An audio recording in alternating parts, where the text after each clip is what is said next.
Historically, the most common wound closure technique has really been staples.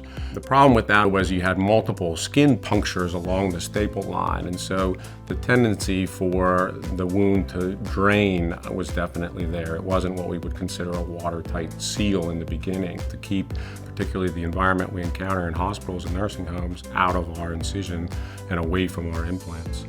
So in the evolution of our wound closure, we were really quite pleased when we moved from staples to the topical skin adhesive DERMABOND. We don't get that drainage issue from around the staples that would require a compressive dressing and to keep the dressing or stop physical therapy and hold physical therapy. Those issues have been pretty much solved by the Prineo system.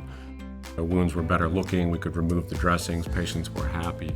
We've been really happy with the integrity of the DERMABOND PRINEO system as well.